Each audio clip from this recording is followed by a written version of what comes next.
She looked good on both ends, Coach Kara Lawson said after watching Caitlin Clark's first practice for the USA Basketball Senior Women's National Team. But that simple statement doesn't capture what really happened at Team USA camp. Clark didn't just look good, she completely outclassed every newcomer there, including Angel Reese.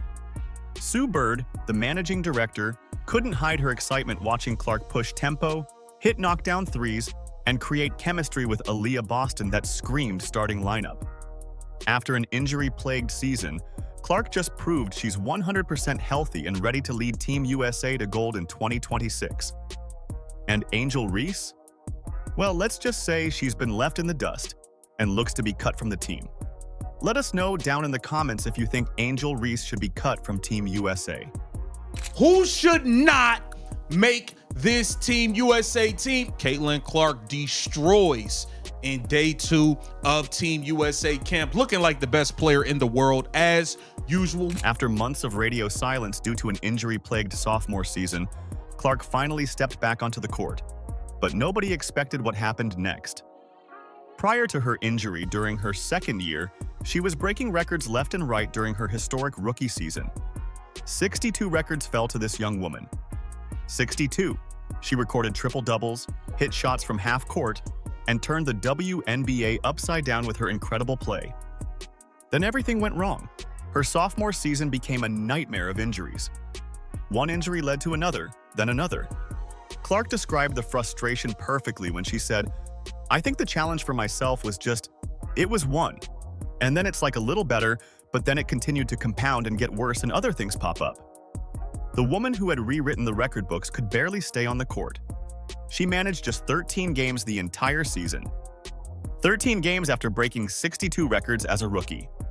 Just really thankful for, the training staff and player development and everybody that has kind of been there with me. They haven't taken a break either because they invest a lot of time and they want me to be successful. So I think for myself, it's not proving it to yourself again, but it's just that feeling. And I think it just made me smile quite a bit. I really did kind of feel like myself out there and just continuing to get my lungs back. But I felt like I was moving really well. So it was pretty satisfying. The basketball world started whispering.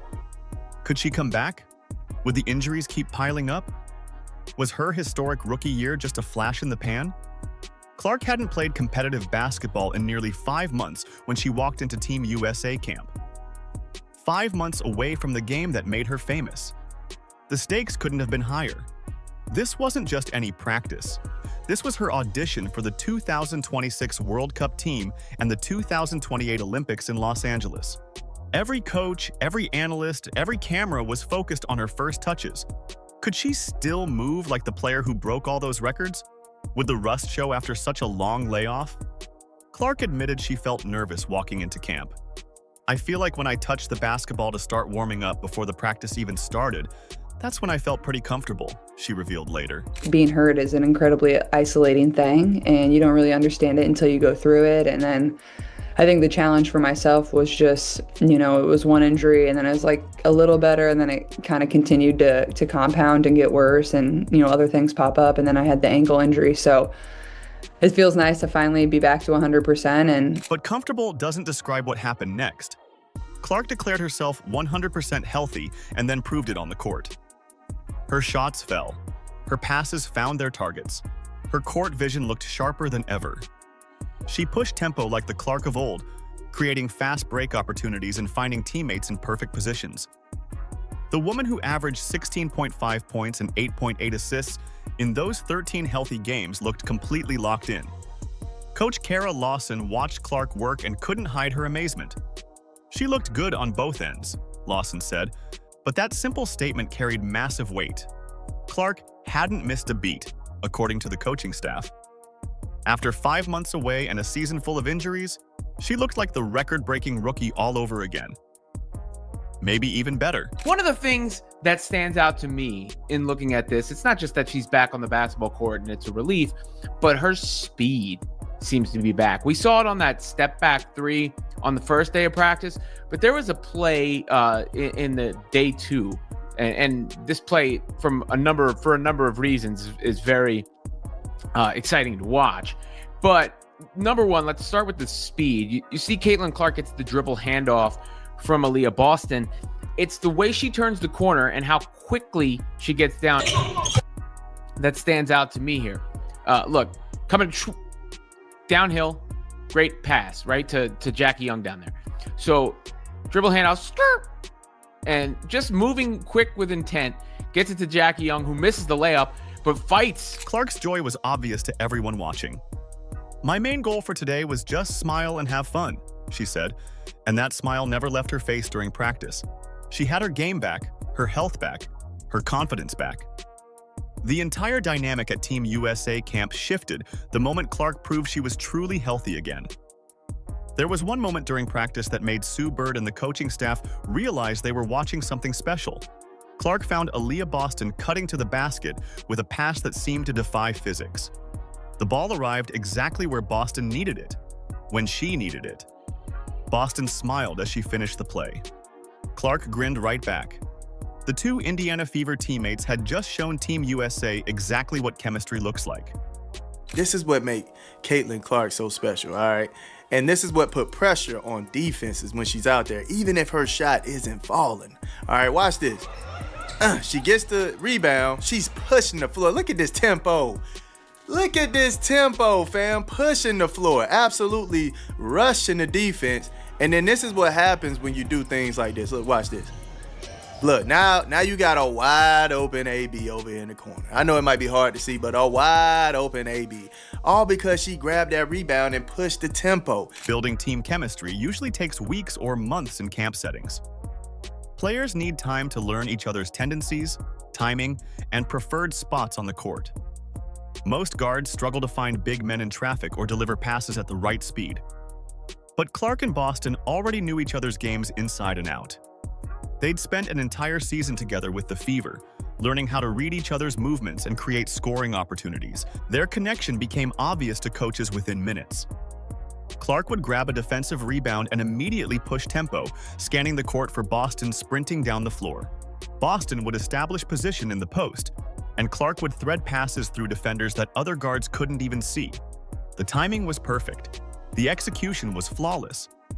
Boston knew exactly where Clark's passes would arrive, and Clark knew exactly where Boston wanted the ball. Caitlin knows when to do this, when not to do this. That's what makes her special. Now, there are other guards that can recognize when to push the floor and when not to, but I'm just pointing out what's special about Caitlin, along with those three balls that she can knock down. When her shot isn't falling, this is what makes her a weapon. Although her shot isn't falling, people still respect her to the level where they're like, hey, she can get hot, man. We're not gonna just allow her to be open just because she missed 1, 2, 3 shots. We're not gonna allow that, man. Stay on her. That gravity that she holds, man, it opens up the defense like this. Clark's court vision created opportunities for Boston that other guards simply couldn't provide. When Boston sealed her defender down low, Clark delivered crisp entry passes that arrived at the perfect angle. When Boston ran pick and rolls, Clark found her rolling to the basket with passes that split double teams. Boston finished play after play, looking comfortable and confident because she knew Clark would get her the ball in scoring positions. The tempo changes were even more impressive. Clark grabbed rebounds and immediately pushed the pace, creating fast break opportunities before defenses could set up. Boston ran the floor hard, knowing Clark would reward her effort with easy baskets. Other players started following their lead, sprinting down court because they knew Clark would find them if they got open. Clark's playmaking elevated everyone's performance, not just Boston's. She found Jackie Young cutting for a layup that had the coaching staff nodding in approval. The pass arrived perfectly in stride, allowing Young to finish without breaking momentum. Clark and Young showed the same seamless backcourt connection that could anchor Team USA's starting lineup. I guess you can't rule anything completely out. Can't rule anything completely out like that team up right there, but I expect to see them really playing well off of each other in Team USA and in a Team USA uniform over the next several years, and the next couple of versions of that team.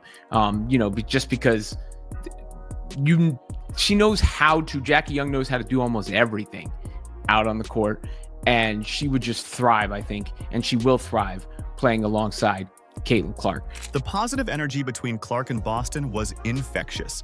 They smiled throughout practice, clearly enjoying playing together again. Their comfort level translated to confidence, and their confidence spread to teammates around them. Other players started making harder cuts and setting better screens because they trusted Clark to reward good movement with accurate passes. Sue Bird and the coaching staff watched this chemistry unfold with growing excitement. Most point guards need time to develop these connections. Clark already had them built with Boston and was quickly forming new ones with players like Young. The choice for starting point guard became obvious as practice continued. Clark didn't just fit with her teammates, she made them better.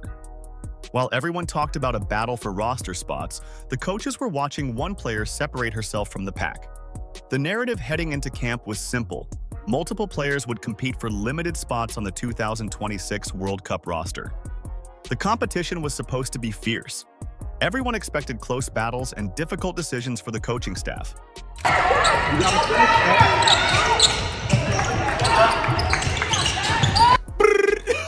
The GOAT is back. Look at the rain.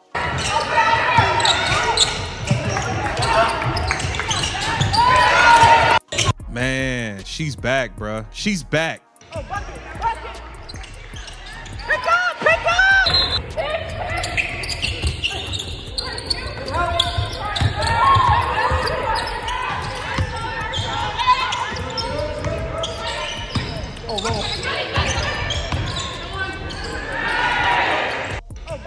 Yeah, man, CC back, bro. Angel Reese made it clear how much making the team meant to everyone there. Everybody wants to make the team. It's an honor to be even in this camp. They didn't just select us for no reason. They handpicked us because they thought we would bring something to the table, she said. The pressure was real. Each player knew their spot wasn't guaranteed. Clark understood the stakes perfectly. You all want to win, you're all fighting for a spot, she admitted. But her approach on day 2 made that fight look one-sided. Analysts described Clark as on fire during practice, and that assessment captured exactly what happened. Her knockdown threes fell consistently. Her elite vision created scoring opportunities other players couldn't see. Her decision-making looked flawless under pressure. The specific skills that separated Clark became obvious quickly. She drained three-pointers from NBA range with defenders closing out hard. Her court vision allowed her to thread passes through traffic that had teammates scoring easy baskets. Every possession, Clark made the right choice: pass or shoot, fast break or set offense. She read the game perfectly. This is who should make this Team USA team. Obviously, the GOAT, Caitlin Clark, should be the starting point guard for Team USA. Duh, the best thing that ever did it. Caitlin Clark starting at point guard. Jackie Young should be starting at shooting guard. That is what I believe it should be. That should be the starting backcourt right there. We move on to the wing position. I got Kalia Copper starting at the 3. I think that would be good. Other players focused on individual performances, trying to showcase their own abilities. Clark took the opposite approach. She made everyone around her look better. When teammates made good cuts, Clark rewarded them with perfect passes. When they set solid screens, Clark found ways to get them involved in the offense. Her team-first mentality stood out in a setting where most players needed to prove themselves. Clark's leadership qualities emerged naturally during practice sessions. She communicated constantly with teammates, calling out screens and directing traffic. Players started following her lead on tempo changes and defensive rotations. The younger players in what they called the Young and Turnt Corps gravitated toward Clark's energy and basketball IQ. Sue Bird watched Clark's performance with obvious satisfaction. "She looked great," Bird said about Clark's return to form. The managing director's praise carried significant weight. Bird noted that Clark's rhythm was back after months away from competitive basketball. When Bird says a player looks great, coaches listen. And then this is gonna surprise some people, but I think she has versatility. She can score, she can play defense, she has size. I have De'Erica Hamby starting at the 4. I got De'Erica Hamby starting at the 4. and I got Indiana Fever's own Caitlin Clark's running mate, Aliyah Boston, starting at the 5. That's my starting 5. Caitlin Clark, Jackie Young, Kalia Copper, De'Erica Hamby, and Aliyah Boston. That's who I have in the starting lineup. The coaching staff's reactions revealed their clear preference.